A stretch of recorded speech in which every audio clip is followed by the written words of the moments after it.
गुरुदेव कहते हैं स्वार्थी किसी का सगा नहीं होता, फिर भी वह हम सबको खुशी नजर आता है। और धर्मात्मा सबका होता है, फिर भी कुछ दुखी सा दिखता है। तो इसमें ऐसा क्यों होता है? जो दुखी है वो धर्मात्मा कैसे, और धर्मात्मा है तो दुखी कैसे? ये दो विरोधी बातें हैं। जब धर्म आत्मा की पर्याय बन जाती है, आज हमने प्रातः काल कहा ना, एक मार्ग वो है जिसने दुखी कर पाया।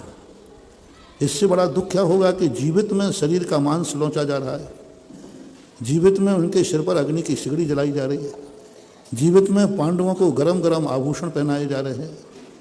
इससे ज़्यादा और क्या कष्ट हो सकता है? लेकिन ये कष्ट भी उन्हें दुखी नहीं कर पाए। कष्ट होना अलग चीज़ है और दुखी होना अलग चीज़ है। कष्ट तो आया लेकिन वो दुखी नहीं हुए, ऐसी उनकी उपादान शक्ति है। तुम ये मत समझो कि बज्रवसम नाराज संगनन ही कारण नहीं है। बज्रवसम नाराज संगनन तो जन्म से भी था। सुकमाल के लिए सरसों का दाना चुभता था, और जब उनके पास उपादान शक्ति मजबूत हुई तो श्यालिनी के नाखून भी नहीं चुभ रहे हैं। ये सब जब चिंतन में आती हैं बातें, तो सब कुछ हमें तो ऐसा लगता है सब अपने उपादान की कमजोरी है। अपना उपादान मेरी दृष्टि से निमित्त की तरफ जाती ही नहीं भाव। जब भी कोई अपने मन में क्लेश उत्पन्न होता है तो सब अपने उपादान की कमी है। हम लाख उपाय करें, लाख कुछ भी बहाना बनाएं, इस कारण से ऐसा हो रहा है, इस कारण से, तो ये सब हमारे बहाने हैं। सत्य तो यह है कि हमारे खुद के उपादान की कमजोरी है। यदि उपादान में निर्मलता और मजबूती है तो ये सारे निमित्त तो महापुरुषों को कितने भयंकर, अपने पास क्या प्रतिकूल निमित्त हैं? कुछ नहीं है। आज प्रतिकूल निमित्त कुछ भी नहीं है, ना के बराबर हैं।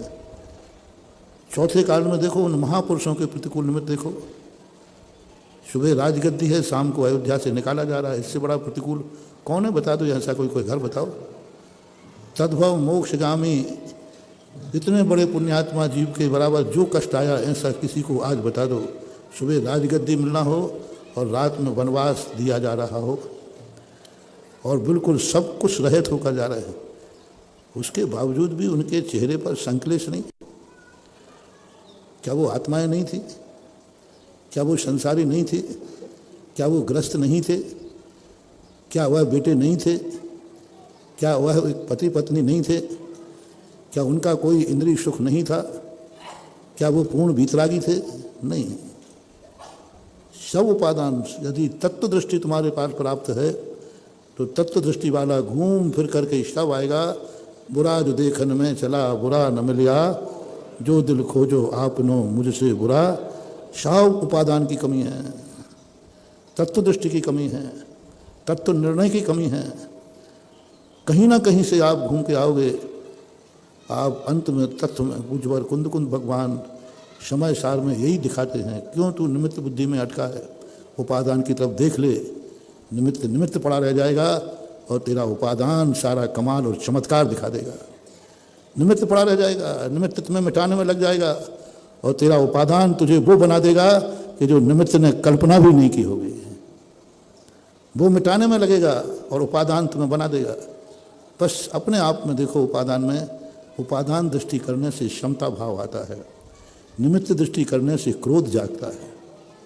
आप कभी भी देखना, कोई भी जीवन में घटे और निमित्त की तरफ दृष्टि जाए तो अपन को क्लेश जागेगा, क्रोध जागेगा, और उपादान दृष्टि जागेगी तो आप देखना क्षमता भाव जागेगा। और वही आप लोग पूजा में पढ़ते हो, जे कर्म पूरब किए खोटे सहे क्यों नहीं, अति क्रोध अग्नि बुझाए प्राणी, बस शाम में जल ले सीधा। और शाम का अर्थ क्या? उपादान दृष्टि। ऐसा मानना चाहिए।